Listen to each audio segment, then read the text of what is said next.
Bismillahirrahmanirrahim. Assalamu alaikum, students. The personality about whom we are going to discuss today is one of the most prominent post colonial writers of 20th century, that is E.M. Foster. In this video, we are going to discuss only about the biographical sketch, the life and career of E.M. Foster, and inshallah, in coming videos, we'll be discussing his works. So, let's start with E.M. Foster's biography. If we talk about his personal information and his personal life, his full name is Edward Morgan Foster. Edward Morgan Foster जो कि मशहूर हुए E.M. Foster के नाम से. He was born on January 1st, 1879 in London, England. He was British. He died on June 7th, 1970 at Coventry, England. तो ये इनका जो पीरियड बनता है ये लेट 19th और तकरीबन आधी से ज़्यादा सेंचुरी जो 20th सेंचुरी है वो बनती है. ये एक बड़ी इवेंटफुल इनकी लाइफ थी, इवेंटफुल हिस्ट्री है, इवेंटफुल बायोग्राफी है इनकी और इवेंटफुल पीरियड में इन्होंने ये पैदा हुए और इन्होंने लिखा. If we talk about his early life, तो E.M. Foster was born into a middle class family in London. He belonged to a middle class family. His father was an architect who died when Foster was just 2 years old, leaving him to be raised by his mother and paternal great aunt. So इनको बहुत बचपन में अपने father से महरूम होना पड़ा. His childhood was influenced by the Victorian values of his time, but his education and experiences later allowed him to question these norms. हम कह सकते हैं कि इनकी जो परवरिश हुई, जो इनकी ब्रिंग अप हुई, इनका जो लुक आफ्टर हुआ, वो तो हुआ विक्टोरियन एज में. लेकिन बाद में एट अ लेटर स्टेज अपनी लाइफ के आधी से ज़्यादा जो लाइफ है गुजारने के बाद इन्होंने उन्हीं वैल्यूज़ को क्वेश्चन करना शुरू किया, चैलेंज करना शुरू किया.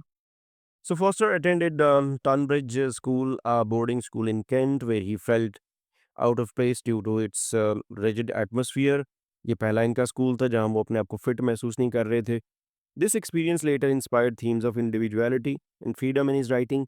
और इनकी यहाँ जो मिसफिट होना है उसी से इनके अंदर एक इंडिविजुअलिटी पैदा होती है और आगे जाके यही फ्रीडम और यही इंडिविजुअलिटी इनके थीम्स में भी नज़र आती है इनकी राइटिंग्स में.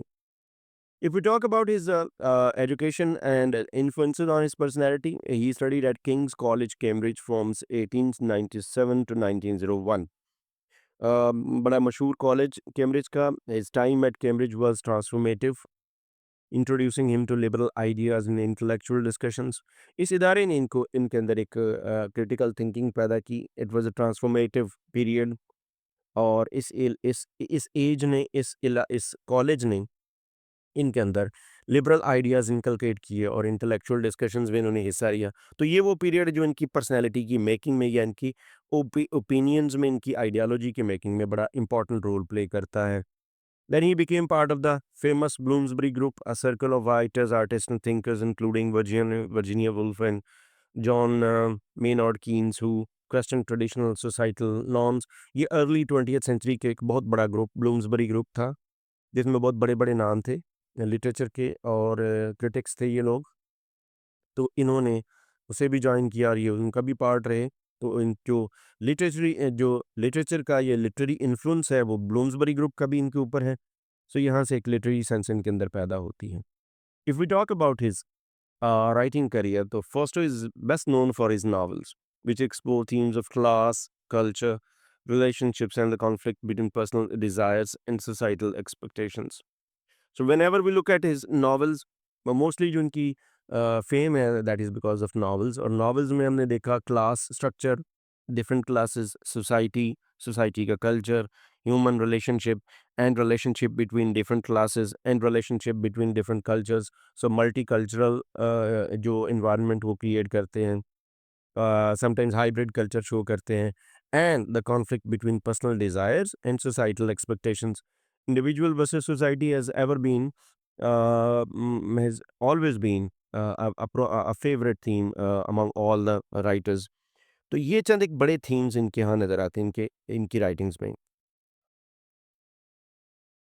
मेजर वर्क्स में अगर हम बात करें तो इनकी बड़ी-बड़ी जो स्टोरीज़ हैं या हम नॉवेल्स कह लें, where angels fear to tread 1905 में लिखा गया. It's a story of cultural clash and tragedy set in Italy marking Forster's literary debut.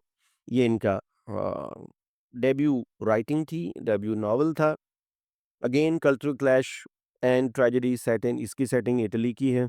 Then the longest journey 1907 में आया, introspective novel examining personal identity and familial bonds, relationship of individual and society। Introspective novel है 1907 में। अ room with a view 1908 में आया, romantic comedy of manners highlighting the constraints of Edwardian society, again emphasis on society culture and the intricacies of that society। Howard's End 1910 में focused on class struggle, relationships and the connection between people and places। And legendary novel आखिर में अ passage to India 1924 में लिखा गया, ये publish हुआ। Foster's masterpiece addressing colonialism, racism and cultural misunderstandings in British ruled India। तो ये इनका जो आपको एक बड़ा मशहूर फेमस इनका नॉवल है, जो हम इंशाल्लाह बाद में डिस्कस भी करेंगे। एक इनकी डेथ के बाद लिखा जो वर्क था वो सामने आया, दैट वाज मॉरिस, 1971 में पब्लिश हुआ।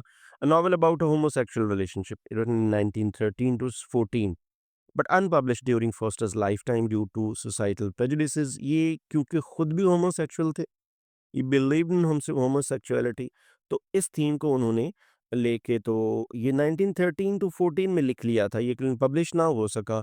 पब्लिश हुआ इनकी डेथ के बाद। उस वक्त इसलिए नहीं पब्लिश हुआ कि उस वक्त homosexuality was banned, it was considered as against law and almost a sin. तो ये उस वक्त सोसाइटी में ये सब कुछ जो नॉर्म्स थी वो उन्होंने इसको, इनके जो ये वाला नॉवल है इसको पब्लिश नहीं होने दिया। It was publish in 1971।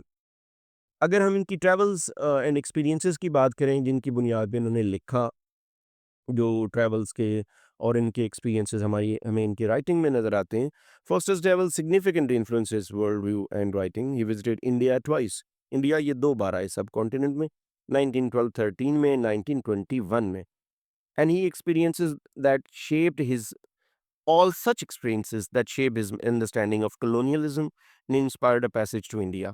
अब जब वो इंडिया में आए तो उस वक्त ब्रिटिश रूल था, सब कॉन्टिनेंट सोसाइटी, हिंदुस्तान एक बहुत बड़ा मुल्क जो कि बाद में डिवाइड होके तो पाकिस्तान बांग्लादेश में ये डिवाइड हुआ। तो इतना इतना बड़ा एक मल्टीकल्चरल, एक मल्टी एथनिक, एक हिस्टोरिकल जिसकी एक लंबी हिस्ट्री है। और एक तरह से ये एक बड़ा मिस्टीरियस लैंड रही है throughout the ages west के लिए। तो ये जब यहाँ 2 बार आए तो ये इस लैंड इनको इतना इंस्पायर किया कि इन्होंने फिर वापसी पे अ पैसेज टू इंडिया लिखे 1924 में। He also worked as a secretary to the Maharaja of Dewas during his second visit. तो यहाँ पर इन्होंने रुक के एज अ सेक्रेटरी भी काम किया। तो इनके एक्सपीरियंसेस काफ़ी रिच हैं as far as India is concerned. अगर हम इनकी पर्सनल लाइफ की बात करें, so Foster was a closeted homosexual, as I mentioned earlier, as homosexuality was illegal in Britain during his lifetime. So his novel Morris reflects his personal struggles and aspirations for a society where such relationships could be accepted। तो इनकी वो struggle या इनकी जो अपनी एक mindset है about homosexuality and some of the other ideas were not acceptable at that time। So it was a tussle between his ideas and societal norms। ये उस वक्त tussle ज़रूर थी जो कि इनकी राइटिंग का एक बायस भी बनी। So first chose not to marry and lived much of his later life with the family of his friend Bob Buckingham, a married policeman. इन्होंने शादी नहीं की और अपने एक दोस्त की जो फैमिली उन्हीं के साथ इन्होंने अपनी ज़िंदगी गुजारी। About later life, Foster stopped writing novels after a passage to India, dedicating his time to essays, short stories and lectures। इन्होंने lectures दिए, short stories लिखी, essays लिखे, novel writing इन्होंने stop कर दी। Uh, he received numerous honors, including being made a Companion of Honor in 1953। बहुत सारे इनको इनामात और आप कह लें कि इनको अवार्ड्स वगैरह मिले। Foster passed away at the age of 91 and 91 की एज में इनकी डेथ होती है, living behind legacy as a writer who explored profound human and societal themes। His works remain is celebrated for the insight, wit and humanity। इंसान के emotions and human emotions versus society and societal जो constraints हैं, ये इनके favourite themes रहे पूरी ज़िंदगी में।